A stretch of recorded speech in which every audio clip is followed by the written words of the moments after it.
Andrew Goes Fishing in Manitoba, Chapter 5. The fun really starts. It wasn't long before Grandpa announced, "We're getting close to Nutamic now." Soon Andrew spotted a building with a sign that read, "Whiteshell National History Museum." "Your mother visited that museum when she was about your age. We'll look around at the exhibits after we've had enough fishing for the day," Grandpa said. Then he headed his truck toward the boat launch. Once the boat was in the water, he made sure that Andrew was safely strapped into his life jacket and then put on his own. They climbed into the boat and Grandpa started the motor. They headed off through the water and found the perfect place to fish. Andrew reminded Grandpa that they needed to use barbless hooks. While they were waiting for the fish to nibble, Grandpa told Andrew that he was proud of him for remembering about the barbless hooks and how important it was to follow all the regulations set out by the government for recreational fishing in Manitoba's waterways.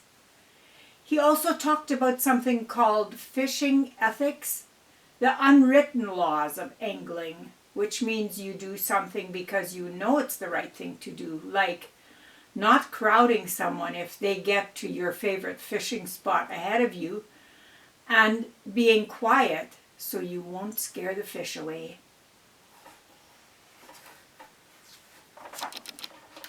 They stopped talking when the youngster suddenly got a nibble. Andrew landed the fish himself. It wasn't very big, so they released it. 5 minutes later, Grandpa caught a walleye that was large enough to keep for dinner. They stopped fishing to eat the lunch that Grandma had packed for them. Then it was back to fishing. After a while, Grandpa took Andrew for a ride around the lake. They explored the shoreline. The young boy got quite excited when they passed a mother black bear and her cub standing on the shore. Grandpa called out, "Now for some real fun." He turned the boat around and headed towards Sturgeon Falls. Grandpa knew the water currents around the falls could be dangerous, so he approached slowly and carefully and didn't get too close. He told Andrew that this was where the Winnipeg River came into Nutamic Lake. He said that the Winnipeg River is a large river, and as it flows downstream, it widens at spots to form lakes. Nutamic was one of these lakes. From a safe distance, Andrew enjoyed watching the water plunge and swirl. After that, they took the boat over to a sandy beach and spent a few minutes sitting on a big flat rock, watching the sun sparkle on the waves. Finally, Grandpa suggested, "Let's go for a swim." "That sounds good," agreed Andrew. They got back in the boat and headed toward the main beach. Soon they were traveling along a narrow inlet toward a dock. They tied up the boat, took off their life jackets, and went to change into their swimming trunks. The water wasn't too cold and the sun felt great. Grandpa gave Andrew rides on his back like an alligator swimming underwater. Then they dried off, got changed, and took the boat back to the boat launch. Grandpa attached the boat to the winch and pulled it out of the water and back onto the trailer. Their next stop was the fish cleaning station. Andrew watched his grandpa fillet the fish they had caught. Grandpa made sure that all the fish remains went into the barrel below. "I think I know what we're going to do now," Andrew guessed, and sure enough, he was right. He enjoyed all the displays in the museum, but the enormous lake sturgeon mounted on the wall really caught his eye. After that, they drove to their campsite. Grandpa asked Andrew to find the highest piece of ground so they could pitch their tent there. That way, if it rained, they wouldn't get as wet as they would if they slept on low ground. Andrew helped pitch the tent and get out the other camping gear. Grandpa showed Andrew how to use kindling to start a fire in the fire pit. For dinner, they had baked potatoes and onions and the fish fillets they fried over the fire. Following their feast, they got water from the pump and washed their dishes. Night began to fall, and the stars came out. The moon shone brightly.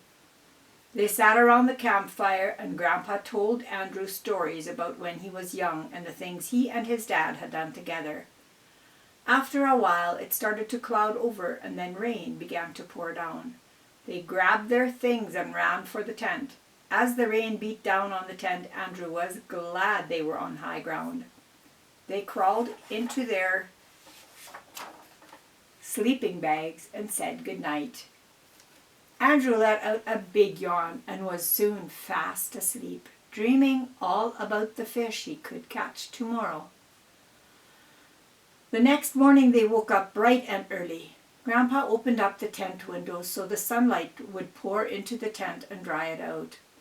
"Are you ready for some more fishing?" Grandpa asked after breakfast, knowing what the answer would be. "You bet I'm ready," answered Andrew eagerly. They launched the boat again and spent hours out on the water. Andrew learned a new way to fish called trolling. They caught 2 walleye and 3 pike that way. Andrew and Grandpa talked more about fishing as they sat in the boat waiting for the fish to bite. They caught several more fish, but were careful not to keep more than their limit. There were 2 species of fish that were new to Andrew. He recognized the yellow perch from the page of fish pictures in his angler's guide. He liked the green stripes on the sides of its yellow-colored body. The 2 fins on its back were close together. The front fin had sharp points on it, but the fin behind had none. Then Andrew had an idea. "Let's use my angler's guide to figure out what species this other fish is."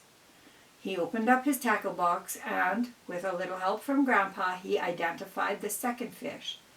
It turned out to be a smallmouth bass.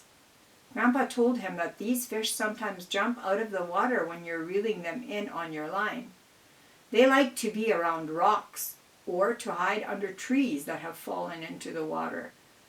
There were dark marks on both sides of the fish's head. These marks radiated out from the eye. Grandpa said there was another species of bass, the largemouth bass, but it was less common and didn't live in Nutimac Lake. It was almost 11 o'clock when Grandpa announced, "Well, I'm afraid it's time to leave. We'll fillet today's catch and then head back to the campsite to pack up. We're going to take a detour on the way home, and that will mean extra driving time." Andrew was a little disappointed that his weekend was almost over, but he was looking forward to watching for wild animals on the ride home. After a quick stop for something to eat, they were on the highway headed south towards West Hawk Lake. As Andrew watched out the window, he thought about how he couldn't wait to tell his friends about his weekend and to share his new fishing knowledge with them. Andrew had a short nap. Grandpa woke him up so that he could see the sign that said Whiteshell Fish Hatchery. They arrived in time for the 2 o'clock tour. They visited the interpretive center and saw the tanks of rainbow and lake trout fingerlings. Andrew enjoyed the display of master angler-sized fish mounted on the wall. But what he liked best was watching the big fish up close as they swam around in the large wall aquarium. Andrew found out that natural resource officers are responsible for making sure that people follow the province's fishing regulations. He also learned about Fish Futures Incorporated, an organization of volunteers who work hard to improve fish habitat and ensure that future generations will be able to enjoy recreational fishing in Manitoba. Now, when you go back to school in fall, you can tell your teacher about visiting the fish hatchery and take her one of these pamphlets, suggested Grandpa. Then they hopped back into the truck and were on their way home to Winnipeg. Andrew was happy, but exhausted from all the fishing and fresh air. He slept all the way home and didn't get to see the fox that ran across the road in front of the truck. It was almost supper time when they pulled into Grandpa's driveway. Andrew's parents were visiting with Grandma and waiting for the men to come home. They listened with interest as Angler Andy eagerly told them about the weekend's adventures. Everyone enjoyed delicious pan-fried pickerel for dinner that night. As the years went by, Andrew went on a number of fishing adventures with his grandfather. One very cold wintry day, Andrew went ice fishing on Lake Manitoba. Grandpa took along his auger to drill holes through the thick ice so they could drop in their fish lines. Andrew caught a fish that he'd never seen before. This eel-shaped fish was called a burbot. Andrew and Grandpa continued fishing in the Red River at Lockport. It took many trips before Andrew was finally lucky enough to catch a big old catfish. By this time he was 12 years old and strong enough to reel it in without Grandpa's help. Andrew used his pliers to wiggle the hook out of the fish's mouth. As they carefully measured the fish, Grandpa thought about what a great angler his grandson had become. The fish, with its strange barbels, measured 86.5 centimeters in length. "Smile," said Grandpa as he snapped a picture of Master Angler Andrew with his giant fish. Andrew couldn't think of a better way to celebrate his 12th birthday.